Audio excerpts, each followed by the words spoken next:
നമസ്കാരം, മധുരിക്കും പഴമകളിലേക്ക് സ്വാഗതം. ഞാൻ ശ്രുതി ശ്രീഹരി.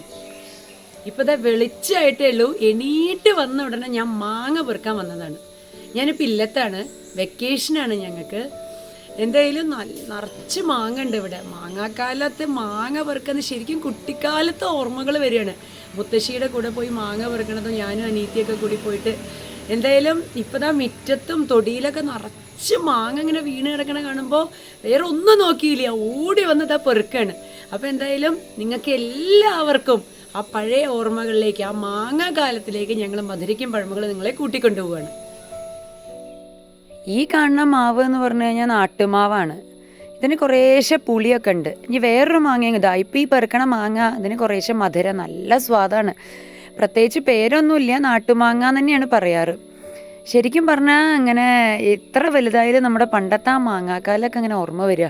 സ്കൂള് പൂട്ടണ മുന്നേ പരീക്ഷക്കാലത്ത് ആ സമയത്തൊക്കെ ഫ്രണ്ട്സൊക്കെ ഇങ്ങനെ മാങ്ങ കൊണ്ടുവരും.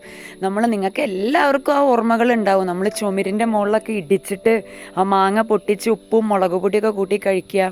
അത് കഴിഞ്ഞ് വെക്കേഷൻ ആയിക്കഴിഞ്ഞാൽ ഏപ്രിൽ മെയ് ആ സമയത്തൊക്കെ, വിഷുവിൻ്റെയൊക്കെ ആ സമയത്തൊക്കെ നിറച്ച് പഴുത്ത മാങ്ങ ഇങ്ങനെ വീഴും.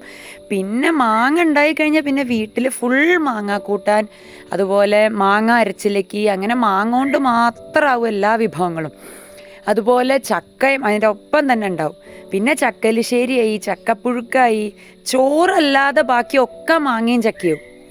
ശരിക്കും പറഞ്ഞാൽ എത്ര കഴിച്ചാലും, ഇപ്പോൾ സാമ്പാർ അല്ലെങ്കിൽ വേറെ വല്ല കൂട്ടാനൊക്കെ ആയിക്കഴിഞ്ഞാൽ 2 ദിവസം കൂട്ടിക്കഴിഞ്ഞാൽ നമുക്ക് മടുക്കും അല്ലേ. പക്ഷേ ഈ മാങ്ങ എന്താ പറയുക, ചക്ക ആയാലൊക്കെ നമുക്ക് എത്ര ദിവസം കൂട്ടിയാലും അതിൻ്റെ ആ ഒരു സ്വാദ് നമുക്ക് പിന്നെയും പിന്നെയും കിട്ടണമെന്ന് ഇങ്ങനെ തോന്നും. ഈ ബാക്കി കുറേ മാങ്ങ വീഴുമ്പോൾ അമ്മ എന്താ ചെയ്യാന്ന് വെച്ച് കഴിഞ്ഞാൽ കുറേ ഉപ്പിലിട്ട് വെക്കും, അതുപോലെ കുറേ വരട്ടി വെക്കും. ഇപ്പോൾ ഈ കാണുന്നത് ഉപ്പിലിട്ട് വെക്കുകയാണ്. അതായത് പഴുത്ത മാങ്ങ ഉപ്പിലിട്ട് വെക്കുക. നീർമാമ്പഴം എന്ന് പറയും ചില സ്ഥലത്തൊക്കെ, ഞങ്ങളൊക്കെ അങ്ങനെ പറയാം. അത് പിന്നീട് അത് കഴിക്കാൻ നല്ല സ്വാദാണ്. പിന്നെ അതാ കുറേ മാങ്ങ പിഴിഞ്ഞിട്ട് വരട്ടുക. ഈ മാങ്ങ വരട്ടിയതിൻ്റെ ഒരു എപ്പിസോഡ് തന്നെ നമ്മൾ മധുരിക്കും പഴമയിൽ ചെയ്തിട്ടുണ്ട്. എന്തായാലും ഇതൊക്കെയാണ് മാങ്ങ കൊണ്ട് ഉണ്ടാക്കുന്ന വിഭവങ്ങൾ.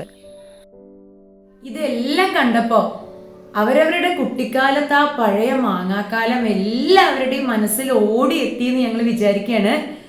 ശരിക്കും പറഞ്ഞാൽ ഈ മാങ്ങയൊന്നും ഇപ്പോൾ കാണിക്കേണ്ട ആവശ്യമില്ല. പക്ഷേ മാങ്ങാക്കാലം എന്ന് പറഞ്ഞു കഴിഞ്ഞാൽ അത് നമ്മുടെ എല്ലാവരുടെയും മനസ്സിലൊരു നൊസ്റ്റാൾജി തന്നെയാണ്. അപ്പോൾ എന്തായാലും നിങ്ങളുടെ അഭിപ്രായങ്ങളും എല്ലാം കമന്റ് ബോക്സിൽ എഴുതണം. അടുത്ത എപ്പിസോഡിൽ കാണാം. അതുവരേക്കും സൈനിങ് ഓഫ് ശ്രുതി ശ്രീഹരി.